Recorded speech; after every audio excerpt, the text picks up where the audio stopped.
اور روزہ فرض ہے، کوئی مسلمان روزہ چھوڑنے والا نہیں ہو سکتا بغیر عذر کے۔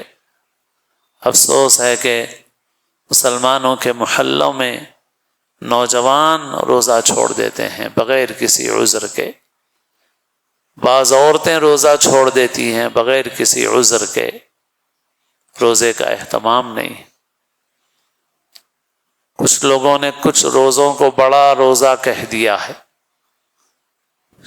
27ویں کو بڑا روزہ اور جمعۃ الوداع کو بڑا روزہ، وہ رکھ لو خالی، باقی روزوں کی فکر نہیں۔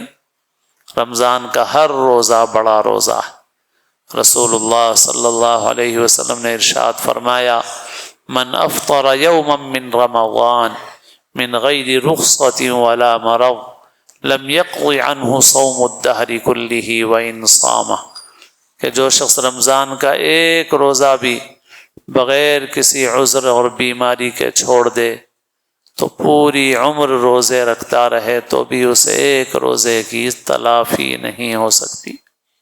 تو ہر روزہ بڑا روزہ ہے، اسی لیے رمضان کا ایک فرض روزہ اگر جانتے بوجھتے توڑ دے تو کوئی بھی رمضان کا روزہ ہو کفارہ دینا پڑتا ہے۔ پھر کفارہ کتنا ہے بھائی؟ کفارہ ہے ایک روزے کے بدلے میں ایک روزہ رکھنا، اور کفارے میں 60 روزے 2 مہینے کے روزے مسلسل رکھنا بغیر ناغے کے، بیچ میں ناغا ہو گیا تو پھر شروع کرنا، پھر 60 پورے کرنا 2 مہینے۔ اتنا بڑا کفارہ اللہ نے رکھا ہے۔ اب جو اتنا نہ کر سکے تو اس کو کہا جاتا ہے کہ 60 غریبوں کو 2 وقت کا کھانا کھلاؤ۔ تو کفارہ بتا رہا ہے کہ بے روزہ توڑنا کتنی بری بات ہے، تو ایسے ہی روزہ چھوڑنا بھی بہت بری بات۔ ایک روزہ بھی رمضان کا مسلمان نہیں چھوڑ سکتا، تو روزہ رکھنے کا اہتمام ہو۔ پھر روزے میں گناہ سے بچنے کا اہتمام۔ حدیث میں آپ نے فرمایا، جو شخص روزے میں جھوٹ نہ چھوڑے، زبان کا غلط استعمال نہ چھوڑے، تو بس وہ کھانا پینا چھوڑ رہا ہے اپنا، مطلب یہ ہے کہ روزے کا فائدہ اور ثواب نہیں مل رہا ہے اس کو۔ باقی یہ ہے کہ فرض اتر جاتا ہے سر سے، فرض چھوڑنے کی جو سزا ہے اس سے تو بچ جاتا ہے انسان، لیکن جو انعام ملنا چاہیے، جو ثواب ملنا چاہیے، جو فائدہ ملنا چاہیے، وہ نہیں ملتا۔ اس وجہ سے ہمیں اپنی زبان کی حفاظت، اپنے اعضاء کی حفاظت اور لا یعنی سے حفاظت، غیر ضروری بیکار بے فائدہ چیزوں سے، گناہ سے بچنے کے لیے یہ ضروری ہے کہ بے فائدہ چیزوں سے بچو، لا یعنی سے بچو۔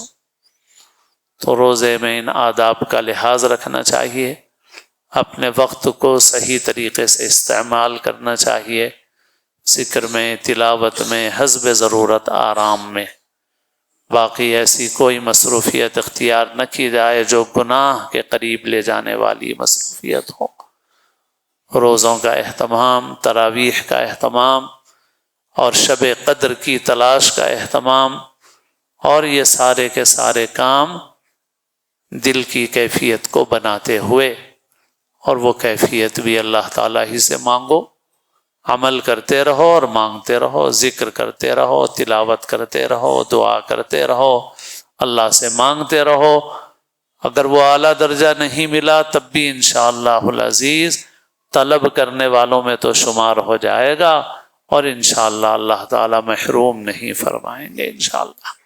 اللہ تعالیٰ اس رمضان کو ہم سب کے حق میں بہت مبارک فرمائے، اور گناہوں سے بچنے کی توفیق نصیب فرمائے، زبان کی اور جملہ اعضاء کی حفاظت کی اللہ تعالی ہمیں توفیق نصیب فرمائے، اور اس رمضان کو ہماری مغفرت اور نجات کا اپنے کرم سے ذریعہ بنا دے۔